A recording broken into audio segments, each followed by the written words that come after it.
Haleluya. Ndabasuje mu izina rya Yesu. Ndi mwene so muri Kristo Yesu. Pastor Yakabumbye Etienne. Nkaba nkora umurimo w'Imana muri ADPR muri Paroisse ya Rundoyi. Itorero ryacu riri rya Gasovu. Ndubatse mfite umufasha n'abana batandatu. Ndagira ngo rero tuganire ku ijambo ry'Imana. Numvise umwuka wera yashyize ku mutima wanjye. Riboneka mu butumwa bwiza uko bwanditswe na Matayo igice cya 7 umurongo wa 21. Ubutumwa bwiza bwanditswe na Matayo igice cya 7 umurongo wa 21 handitswe iri jambo ngo umuntu wese umbwira ati mwami mwami siwe uzinjira mu bwami bwo mu ijuru keretse ukora ibyo Data wo mu ijuru ashaka. Imana idufashe cyane. Ijambo mfite umunsi wa none rifite intego ivuga ngo ikiguzi cy'ubwami bw'ijuru ni ugukora ibyo Imana ishaka. Ikiguzi cy'ubwami bwo mu ijuru ni ugukora ibyo Imana ishaka. Bityo rero dusomye ijambo riratubwiye ni ijambo ryavuzwe n'umwami Yesu. Aravuga ati umuntu wese umbwira ati mwami mwami siwe uzinjira mu bwami bwo mu ijuru keretse ukora ibyo Data wo mu ijuru ashaka. Ndagira ngo manze nsenga Imana kugira ngo ibe mu ruhande rwanjye mu mwanya wose mara ntanga ubusobanuro burebana n'iri jambo. Mana Data twese oraho mu izina rya Yesu. Ndagushimira ko uri Imana itegeka bikaba kandi ivuga gakomera. Iri jambo ukunze ko ndisoma.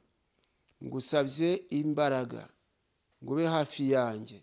Mwuka wawe uraboneka ari umuyobozi kuva ntangiye kugeza nsoje ne kuba njyenyine. Ndagushimira ko byumvise kandi abanteze amatwi nawo bahe kumva ubashoze no kumvira kugira ngo azaboneke umusaruro be nkuko ushaka. Nanjye nsenze nizeye izina rya Yesu. Amen. Ijambo ry'Imana bene Data turarisomye. Yesu avuga ijambo rikomeye kubera ko yabonaga ko abantu benshi basenga nibyo.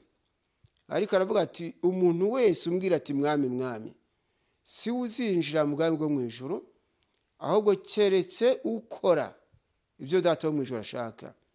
None se Data wo mu ijuru ashaka iki? Ashaka ko twitwara gute? Bitumye nibuka yerekwa nagiye mu kwitariki ku itariki 12 z'ukwezi kwa 8 2022 ari kuwa gatanu. Iryo yerekwa rikaza no kuwa gatandatu kuri 13 rikongera kugaruka kuri 14 ari ku cyumweru. Iyerekwa rimwe naratangaye nagiye mu yerekwa Imana iransanga irambwira ngo nzabwira itorero ngo abashaka ko gusenga kwabo kumvikana mu matwi y'Imana kandi Imana ikabaha ibyo basaba ngo bamenye agaciro k'iri jambo ryo mu butumwa bwiza kubwanditswe na Yohana igice cya 9 umurongo wa 31. Ubutumwa bwiza kubwanditswe na Yohana igice ni cya 9 umurongo wa 31 handitswe iri jambo ngo tuzi yuko Imana itumva abanyabyaha ariko uyubaha agakora ibyo ishaka uwo niwe yumva. Amen. Tuzi yuko sinzi nibiri jambo nawe uri kuryumva niba nawe wari wamenya ko cyangwa warasobanukiwe ko Imana itumva abanyabyaha. Uyu nuwahumutse niwe waje guhamiriza abafarisayo arabwira ati tuzi yuko Imana itumva abanyabyaha ngo ari kuyubaha agakora ibyo ishaka uwo niwe yumva. Nkuko mbivuze uyu nawe impamvu yabimenye nuko Yesu yari yamuhumuye. Y'abantu bagihumye ntibajya bamenya imbaraga z'ijambo ry'Imana, ntibajya bamenya imbaraga zo gukora ibyo Imana ishaka. Ariko uyu mugaragu w'Imana Yesu yamaze kumuhumura ahamiriza abafarisayo arabwira ati tuzi yuko Imana itumva abanyabyaha ngo ari kuyubaha agakora ibyo ishaka uwo niwe yumva. Bigaragara ngo mbere yuko dusenga Imana turasabwa kumenya ko itumva abanyabyaha mbere yuko tujya imbere yayo twitura ibibazo, twibuke ngo ntabwo yumva abanyabyaha. Bigendanye n'iri jambo ryo mu rwandiko rwa mbere rwanditswe na Yohana igice cya 5 umurongo wa 14, ho dusanga handitswe iri jambo ngo handitswe ngo kandi iki nicyo kidutera gutinyuka imbere ye, ngo nuko atwumva iyo dusabye ikintu nk'uko ashaka. Iyo dusabye ikintu nk'uko ashaka, bigaragara ngo umuntu usenga Imana nk'uko ishaka n'uyu ujya kuyisenga akamenya ko itumva abanyabyaha, noneho ibyaha bimurega akabyihana, yaba yasambanaga akabireka, yaba yibaga akihana, yaba yarwanaga amahane akayareka, yaba yasindaga akikosora agasaba Imana imbabazi. Uyu muntu rero amaze kumenya ko Imana itumva abanyabyaha, n'ugerageza kuvuga ati uko biri kose ntabwo Imana yakumva gusenga kwanjye, izi ngeso nkizigenderamo, akikosora akihana, yamara kwihana nuko Uwiteka nawe akamugirira neza, akita ku byifuzo bye. Nka wa muririmbyi wa 97 mu ndirimbo zo gushimisha Imana waririmbye ati yambwiye ko ndi umunyabyaha, ndihana ndizera arankiza. Imana ishimwe cyane. Ati yambwiye ko ndi umunyabyaha, abimbwiye ndihana ndizera arankiza.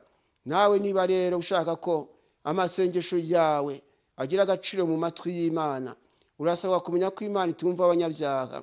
Nuko ntukinisha Imana uti Mana gusa, eyo yabanza umenye ko itumva abanyabyaha.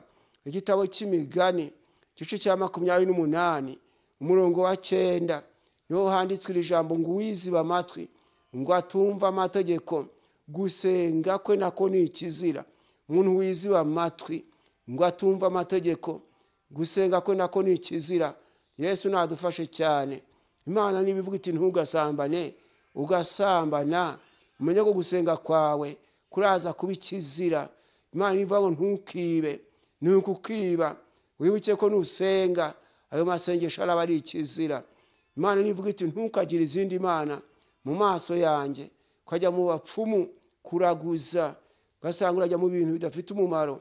Wibuke ngo gusenga kwawe nako ni ikizira. Ku muntu wiziba amatwi ngo atumva amategeko, gusenga kwe nako ni ikizira. Yesu nadufashe cyane. Nizere ko mu nteze amatwi.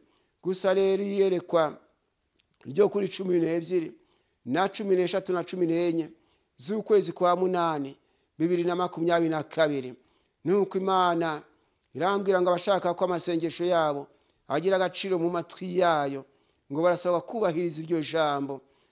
Nkuko mbabwiye ryavuzwe n'uwari wahumutse, ati tuzi uko Imana itumva abanyabyaha. Abafarisayo bari bakiri impumyi, ntabwo bigeze basobanukirwa iri jambo. Arabahamiriza nawe kandi yagize uko guhamya kubera ko yari amaze guhumuka, ahumuwe na Kristo. Nuko arahamya ati tuzi yuko Imana itumva abanyabyaha, ngo ari kuyubaha agakora ibyo ishaka, uwo niwe yumva. Imana idusange cyane. Iri jambo iyo urisomye muri Bibiliya y'Igifaransa usanga ryumvikana neza ngo nous savons que Dieu n'exauce point les pécheurs, mais si quelqu'un l'honore et fait sa volonté, c'est celui-là qui l'exauce. Nuko risobanura ngo tuzi yuko Imana itemera abanyabyaha, ngo ariko niba hari uyubaha agakora gushaka kwayo, ngo iramwemera. Urashaka kwemerwa, menya ko Imana itumva abanyabyaha. Niba dushaka ko amasengesho yacu agira agaciro mu matwi y'Imana, dusabwa kubanza kumenya ko itumva abanyabyaha. Iri jambo ndizera ko uryumvise. Mu Gifaransa uraryumvise neza ngo nous savons que Dieu n'exauce point les pécheurs, mais si quelqu'un l'honore et fait sa volonté, c'est celui-là qui l'exauce. Mes frères et sœurs, sachez que pour que nos prières soient exaucées aux yeux de l'Éternel, il faut que nous fassions ce qui est la volonté du Seigneur. Après cela, nos prières seront exaucées aux yeux de l'Éternel notre Dieu. Ndizera ko mu nteze amatwi mbere ko dusenga turasabwa kumenya ko Imana itumva abanyabyaha, nuko tukabanza tukikiranura nayo tukikosora. Wibuke wa murimbyi ntanzeho urugero ati yambwiye ko ndi umunyabyaha, ndihana, ndizera arankiza. Zakayo nawe ubwo yarashatse kureba Yesu nibwo ngo yaje kurira igiti cy'umuvumu, ariko atekereza ko ariyo nzira yo kubona Yesu. Ariko Yesu abona ko Zakayo atarakamenya inzira yo kumubona, nibwo yaje kumubwira tururuka. Amaze kururuka, Zakayo aca bugufi ngo abwire umwami Yesu ati dore databuja, umugabane wa kabiri w'ibintu byanjye nkuha abakene. Ati kandi umuntu wese nambuye ndamuriha kane. Amaze kwihana atyo, amaze kwihana ibyaha, Yesu ngo aramubwira ati uyu munsi agakiza kaje muri iyi nzu, kuko nawe ari umwana wa Aburahamu, nk'uko tubisoma muri Luka igice cya 19 umurongo wa 8 wa 9. Ubutumwa bwiza uko bwanditswe na Luka igice cya 19 umurongo wa 8 n'uwa 9, aho dusanga handitswe iri jambo ngo maze Zakayo arahaguruka abwira umwami Yesu ati dore databuja, umugabane wa kabiri w'ibintu byanjye nkuha abakene. Ati kandi umuntu wese nambuye ndamuriha kane. Amaze gufata uwo mwanzuro, ku murongo wa 9 ngo umwami Yesu aramubwira ati uyu munsi agakiza kaje muri iyi nzu, kuko nawe ari umwana wa Aburahamu. Ba Kristo bene data, Zakayo atarihana kwambura, ataramenya agaciro k'abakene, ntiyari yarigeze abona agakiza, ntiyari yarigeze abona Yesu. Ariko amaze kwatura ibyaha akabyihana, yarababariwe, nuko agakiza kagera mu nzu ya Zakayo, nawe abasha kubona umwami Yesu nk'umwami n'umukiza we. Uwiteka tugenderere cyane mbere yuko dusenga, mbere yuko tujya imbere y'Imana. Twibuke ko Imana itumva abanyabyaha. Ntabwo Imana yakwitaho kubera ko wasengeye mu butayu, kubera ko waraye mu mazi, kubera ko wavuze uti namaze kangahe ntarya. Ibyo gusa hatarimo kwihana ntacyo byaba bimaze. Ni nayo mpamvu twabwiwe ngo umuntu wese umbwira ati mwami mwami, amagambo yavuzwe n'umwami Yesu ati si uzinjira mu bwami bwo mu ijuru keretse ukora ibyo data wo mu ijuru ashaka. None si Imana ishaka iki? Nta kindi Imana ishaka, ishaka kwihana. Nuramuka wihanye ibyaha ukabireka, wibuke kuwiteka azakwiyereka. Kandi si ibyo gusa, ubwami bwo mu ijuru uzaba ari ubwawe. Ufite amatwi yumva yumve. Icyakora muri iryo yerekwa Imana yarambwiye ngo abashaka kumenya ibyo Imana ishaka ngo bazasoma urwandiko rwa mbere Pawulo yandikiye Abatesalonike igice cya 4 umurongo wa 3 bageze ku wa 5. Kwa hiyo magambo ni wasoma bazasobanukirwa ibyo Imana ishaka, kuko birashobora ko twabwirwa ngo ibyo Imana ishaka, bamwe tukibwira ni idini, abandi bati ni umunsi runaka, ni isabato cyangwa ni icyumweru. Ntabwo iminsi ariyo Imana ishaka. Hari icyo Imana ishaka, ishaka kwihana ibyaha. Nta kindi igushakaho, kandi nta n'ikindi gishobora gutuma ugirana ikibazo nayo uretse icyaha. Ufite amatwi yumva yumve. Akaba ariyo mpamvu dusoma mu Baroma, mu rwandiko Pawulo yandikiye Abaroma igice cya 4 umurongo wa 8, aho yabwiye Abaroma iri jambo ati hahirwa umuntu w'Iteka atazabaraho icyaha.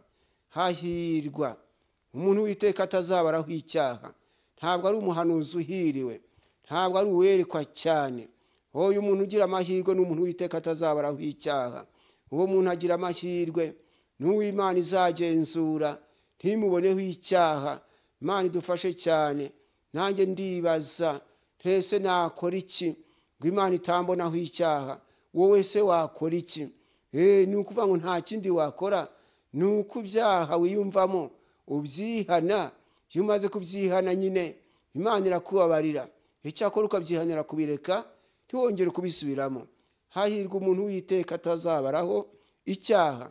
Hari rero mu rwandiko rwa mbere Pawulo yandikiye Abatesalonike igice ni cya 4 umurongo ni wa 3 kugeza ku wa 5, aho dusoma iri jambo ngo icyo Imana ishaka ni iki? Ni ukwezwa kwanyu no kwirinda gusambana, ngo umuntu wese muri mwe amenye gutegeka umubiri we, wezwe ufite icyubahiro, mudatwarwa n'irari ryo kurigira nk'abapagani batazi Imana. Icyo Imana ishaka si idini, icyo Imana ishaka si umunsi, icyo Imana ishaka ni ukwezwa kwacu no kwirinda gusambana.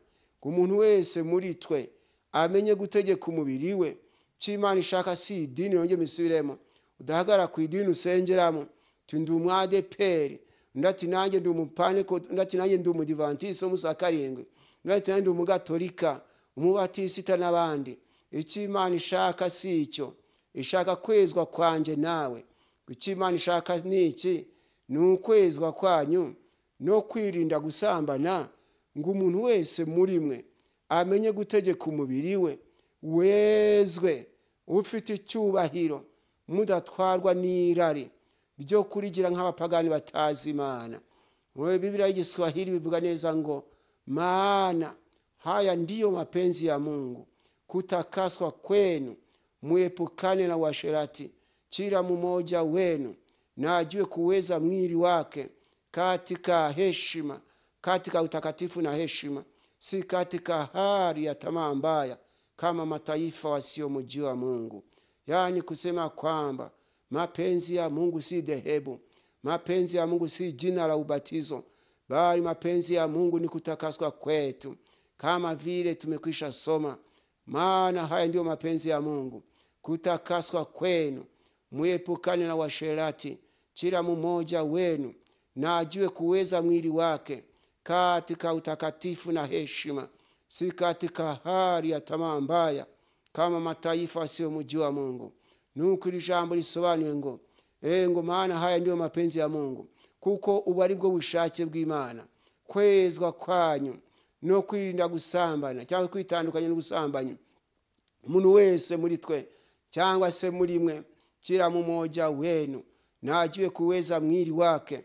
Umuntu wese muri mwe agira ububasha ku mubiri we, kandi umubiri wezwe, ufite icyubahiro, mudatwarwa n'irari ryo kurarikira cyangwa se kurigira nk'abapagani batazi Imana, ngo atari mwirari ribi. Ukurikije Igiswahili, si katika hali ya tamaa mbaya kama mataifa wasiomjua Mungu, atari mwirari ribi, ahubwo atari mwirari ribi nk'iry'abapagani batazi Imana. Mu Gifaransa iri jambo rivuga ngo ce que Dieu veut, c'est votre sanctification, et ce que vous vous absteniez de l'impudicité, c'est que chacun de nous sache posséder son corps dans la sainteté et l'honnêteté, sans vous livrer à une convoitise passionnée, comme font les païens qui ne connaissent pas Dieu. Mes frères et sœurs, sachez que la volonté du Seigneur, c'est ma sanctification, c'est ta sanctification, c'est notre sanctification. C'est que nous nous abstenions de l'impudicité, c'est que chacun de nous sache posséder son corps dans la sainteté et l'honnêteté, et sans nous livrer à une convoitise passionnée, comme font les païens qui ne connaissent pas Dieu. Après cela, nos prières seront exaucées aux yeux de l'Éternel notre Dieu. Et turasabwa rero, turasabwa kumenya ko ubushake bw'Imana atari idini, cyangwa atari umunsi runaka, ahubwo ubushake bw'Imana ni ukwezwa kwanjye n'ukwezwa kwawe. Nitumara kwezwa tukirinda ubusambanyi, hanyuma umuntu wese muri twe akamenya gutegeka umubiri we, ku buryo umubiri utakujyana aho ushaka, umubiri utakwerekeza aho ushaka, ahubwo umubiri wowe ukawutegeka, ukawutikora gutya. Ubu nibwo bushake bw'Imana. Umubiri ntukararikira inzoga, guha agaciro, urabe maso. Menye iri jambo Pawulo yandikiye Abaroma igice cya 6 umurongo wa 12 ndetse na 13, aho yabwiye Abaroma ati noneho ntimukimike ibyaha mu mibiri yanyu izapfa, ngo mwumvire ibyirarikira. Imana idufashe cyane. Noneho ntimukimike ibyaha mu mibiri yanyu izapfa, ngo mwumvire ibyo irarikira. Umurongo wa 13 ngo kandi ntimuhe ibyaha ingingo zanyu kuba intwaro zo gukiranirwa, ahubwo mwitange mwiha Imana nk'abazuke, n'ingingo zanyu muziha Imana kuba intwaro zo gukiranuka. N'iki Imana ishaka? munsi iri jambo twabashe kurishyira mu bikorwa, nibwo ubu buhamya buzatutangwaho cyangwa se buzatuvugwaho. Ubu buhamya tubona mu Befeso, mu rwandiko Pawulo yandikiye Abefeso igice cya 4 umurongo wa 17 kugeza kwa 19, aho Pawulo yandikiye Abefeso ababwira ijambo ati nicyo gituma mvuga ibi nkabihamya mu mwami yuko mutakigenda nk'uko abapagani bagenda. Rya jambo riragarutse, mudatwarwa n'irari ryo kurigira nk'abapagani batazi Imana. Ufite amatwi yumva yumve. Nuko Pawulo amaze kureba Abefeso abona bafashe umwanzuro, abona bafite itandukaniro hagati yabo n'abapagani, niko kubabwira ati nicyo gituma mvuga ibi nkabihamya mu mwami wacu, nkabihamya mu mwami yuko mutakigenda nk'uko abapagani bagenda, bakurikiza ibitagira umumaro byo mu mitima yabo. Abapagani ntibakurikiza ijambo ry'Imana, bakurikiza ibitagira umumaro byo mu mitima yabo. Abapagani ntibazi imbaraga z'imvugo y'Imana, bakurikiza iby'imibiri yabo irarikira kandi byo bagenderamo. Imibiri yabategeka kwica bakica, yabategeka kwiba bakiba, imibiri yabo yabategeka kunywa inzoga bagasinda. Iby'imibiri yabo bategetse nibyo bakora, ntago bazi ko baremwe n'Imana. Ariko umugaragu w'Imana ati nicyo gituma mvuga ibi nkabihamya mu mwami yuko mutakigenda nk'uko abapagani bagenda, bakurikiza ibitagira umumaro byo mu mitima yabo. Ngo ubwenge bwabo buri mu mwijima. Ku murongo wa 18 ko havuga ubwenge bwabo buri mu mwijima, ngo n'ubujiji buri muri bo, ngo kandi no kunangirwa kw'imitima yabo ngo kwabatandukanije n'ubugingo buva ku Mana.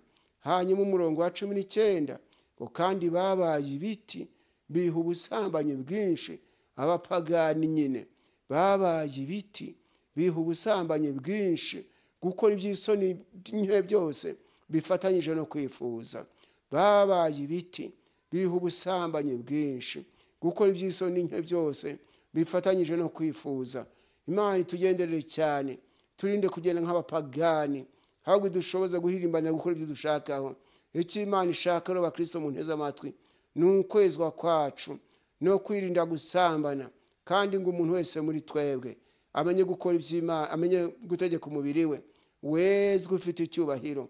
Inda yawe ntikagutegeke, ahubwo yitegeke.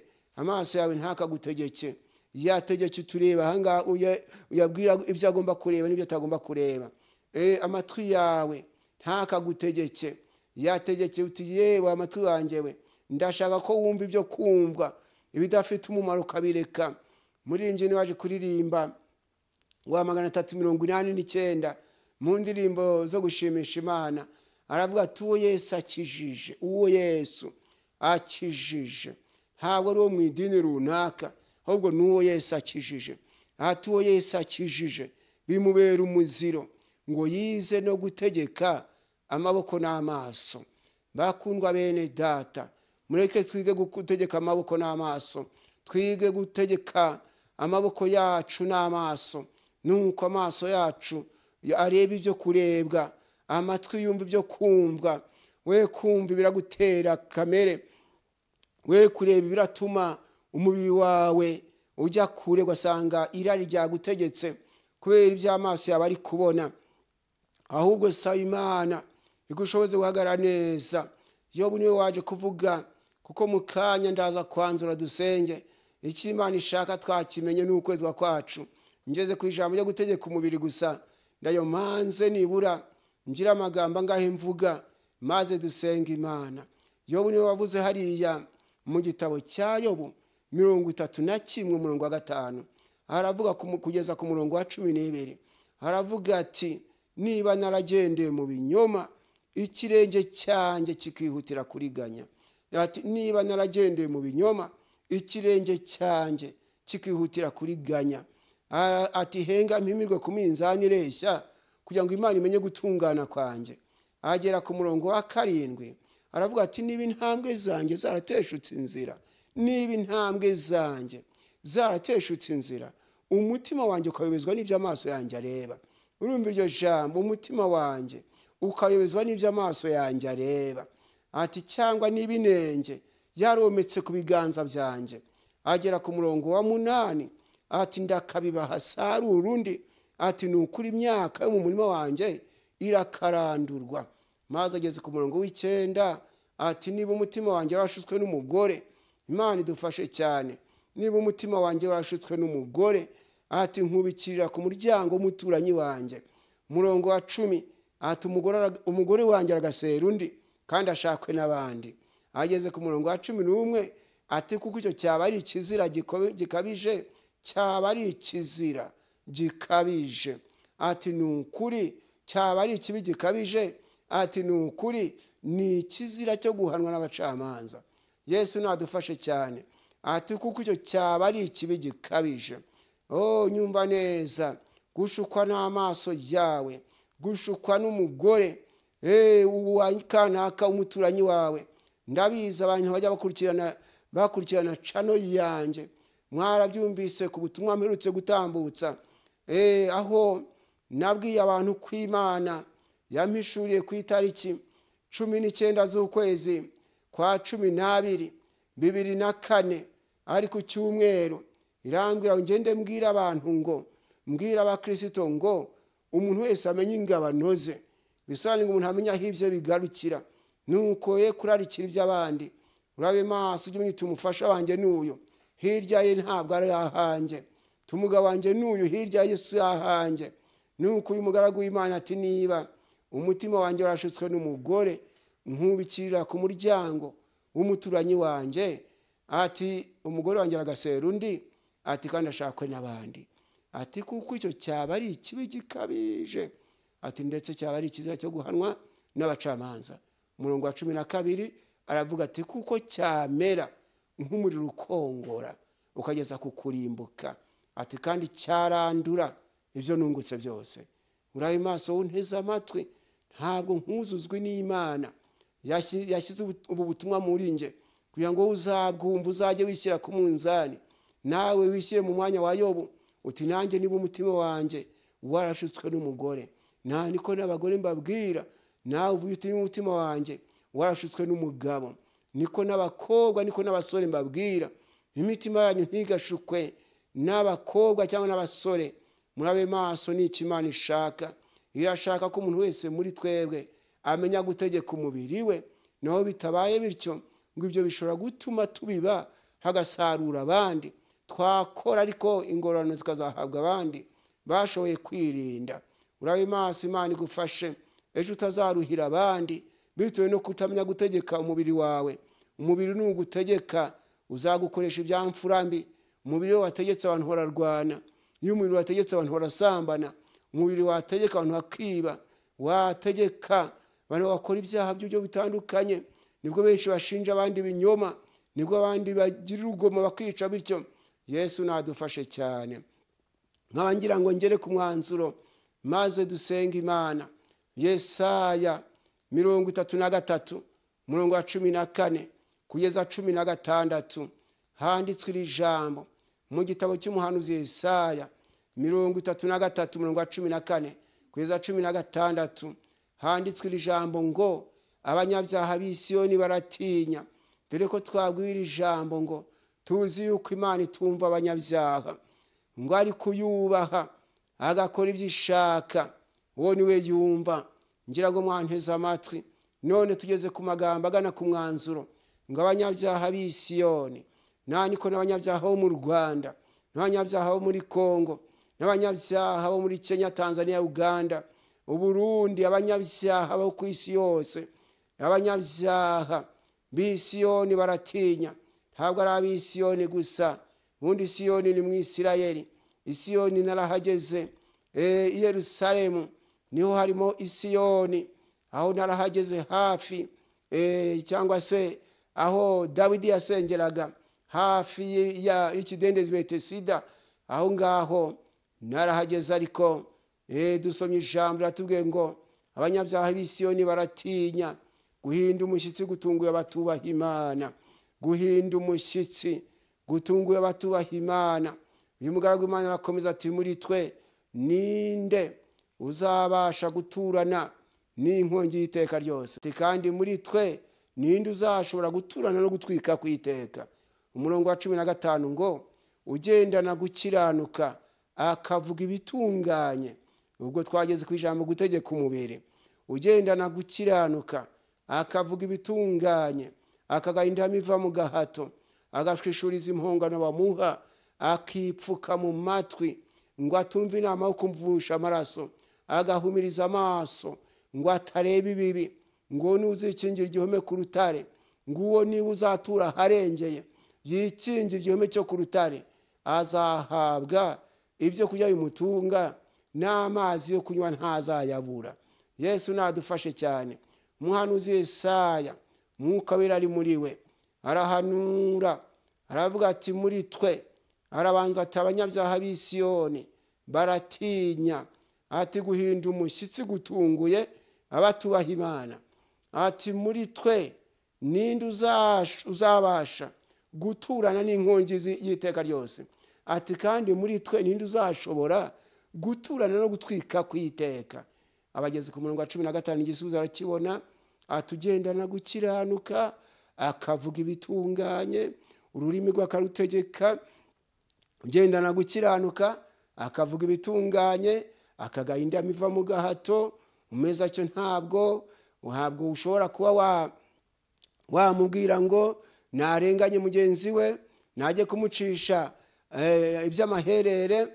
Ijambo indama iva mu gahato bisobanuye umuntu urajya kurihisha mugenzi we, amubeshyera ibyamuri akabimuriha, mbega ari ukuvuga ati bijyane bizaguhingire, bijyane ngaho bizakubakira inzu, ntabwo ari amaboko yanjye uciye.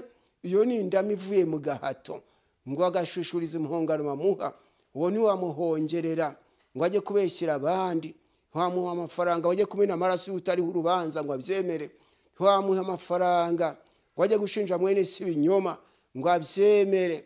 Ngo akashwishuriza impongano bamuha, hanyuma akipfuka mu matwi ngo atumve inama yo kuvusha amaraso, agahumiriza amaso ngo atareba ibibi, ngo nuzatura harengeye, yikingira igihome cyo ku rutare, azahabwa ibyo kurya bimutunga, kandi n'amazi yo kunywa ntazayabura. Ndashaka kurangiza rero tugasenga Imana, Imana ikadushoboza gukora ibyo dushakaho.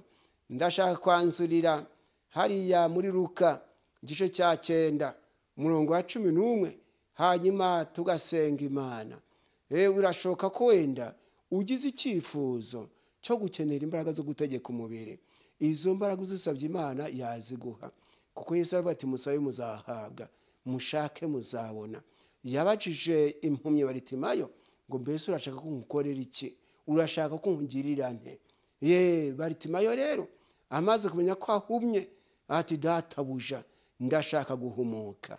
Nawe Yesu arakubaza mbese nyuma yo kumva ubutumwa urashaka ko Yesu agukorera iki? Aguha imbaraga zo gutegeka umubiri se? Agukize se ingeso mbi wagendeyemo kubera uyu mubiri wambaye? Niba warumviye umubiri ukagutegeka ugasambana, ukagutegeka ukica, ukagutegeka ukabeshyira mwene so, ugahangara gushinja mugenzi wawe ibinyoma, saba Imana imbabazi, mwemerere uti nateshutse ariko ndihannye. Wibuke wa muririmbyi ati yambwiye ko ndi umunyabyaha, ndihana ndizera arankiza. Nawe se urumva icyo wagikora? Tugiye gusoma ijambo rero rya nyuma mu butumwa bwiza bwanditswe na Luka igice cya 9 umurongo wa 11. Handitswe iri jambo ngo abantu babimenye baramukurikira, arabakira, avugana nabo iby'ubwami bw'Imana, ngo n'abashakaga gukizwa arabakiza. Haleluya! N'abashakaga gukizwa nta gahato Yesu yabashyizeho, yakijije ababishakaga. Ngo abantu babimenye baramukurikira, arabakira, avugana nabo iby'ubwami bw'Imana. Bamenye ko Yesu ari Betsaida y'i Galilaya, kuko umurongo wa 10 ugaragaza ko abigishwa be bari baje, cyangwa se intumwa ze zari zaje zivuye mu butumwa yari yazihaye, nuko zitangira kumuha amakuru zimubwira ibyo zakoreshejwe n'imbaraga z'Imana. Yesu ngo arabajyana, arabihererana hafi y'umudugudu witwa Betsaida, maze mu gihe ngo bari bagezaho, abandi bantu barabimenya ko Yesu ari kumwe n'intumwa ze, nibo baramukurikira, babimenye baramukurikira, arabakira ntiyabanga ntiyabirukana. N'uyu munsi wa none ntawe umusanga ngo amwirukane, umushatse wese aramubona, ngo arabakira, avugana nabo iby'ubwami bw'Imana, ntiyababwira iby'idini, ntiyababwira iby'inda zabo, ababwira iby'ubwami bw'Imana. Amaze kubabwira iby'ubwami bw'Imana, hanyuma ngo abashatse gukizwa arabakiza. Birumvikana hari abari bafite indwara zisanzwe, abashatse gukira izo ndwara yarazibakijije, abashatse kuzigumana yarazibarekeye, ariko abashatse gukizwa yarabakijije. Indwara ntabwo ari iy'umubiri gusa, n'umutima udakijijwe uburwaye. Burya bigaragara ngo indwara mbi ndetse n'icyaha, umuntu wabaswe n'ubusambanyi aba afite indwara mbi cyane, wabaswe n'ubusinzi aba afite indwara mbi cyane, kuko iyo ndwara irakenesha, iyo ndwara ikarimbuza. Niyo mpamvu dusoma mu Migani igice cya 6 kuwa 26 ngo kuko maraya akenesha, maraya arakenesha, umuntu agasigara ku kasate k'umutsima.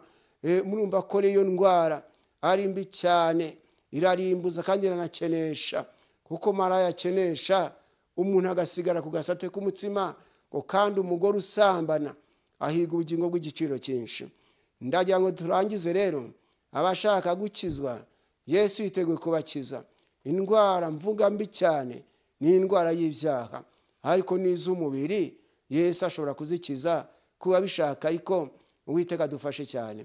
Tugiye gusenga Imana. Mbese urashaka gutegeka umubiri wawe? Bibwire Yesu. Mbese urashaka kubaha Imana ugakora ibyo ugushakaho kugira ngo nawe uzabashe kuraga ubwami bwo mu ijuru? Bibwire Yesu. Nubikora ubikunze, Yesu yiteguye kukubabarira. Ni umunyambabazi, umusanze wese, yaba yoroheje yaba akomeye, yarize atarize, iyo yihannye ibyaha Yesu aramubabarira. Reka dusenge Imana ku babyifuza. Imana Data twesoraho, mu izina rya Yesu ndagushimira ijambo ukunze ko nsoma, tanga imbaraga zo kurishyira mu bikorwa. Tumaze kumenya ko umuntu wese ukubwira ati mwami mwami atari we uzinjira mu bwami bwo mu ijuru, ahubwo keretse uko ibyo Data wo mu ijuru ashaka. Nyamuneka dushoboze guhirimbanira gukora ibyo Data wo mu ijuru ashaka, atari idini nsa. Turinde guhagara ku madini, ahubwo duhagare ku gukora ibyo ushaka. Kandi ibyo ushaka si idini, ushaka kwezwa kwa buri muntu, ushaka kwezwa ku ari we wese, yaba umuzungu yaba umwirabura, yaba yoroheje yaba akomeye, idini yaba arimo yose. Icyo ushaka ni ukwezwa no kwirinda gusambana.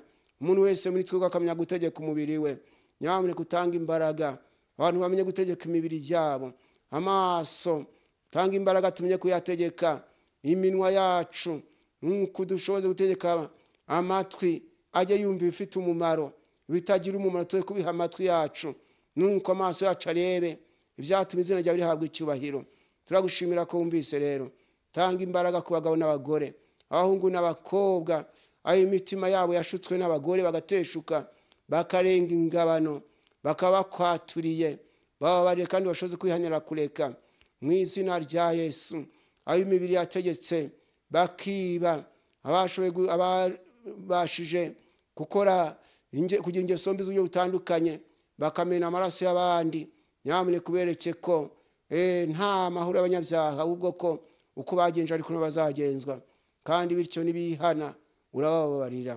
Ndagushimira ko wumvise rero. Urakoze ko n'abari bakiri mu ngeso y'ubwambuzi nka Zakayo nibakwaturira bagaca bugufi, urabagira imbabazi. Icyubahiro kibi cyawe, dushoboze gukora ibyo ushaka. Ngushimiye ko byumvise, nsenze nizeye mu izina rya Yesu, amen.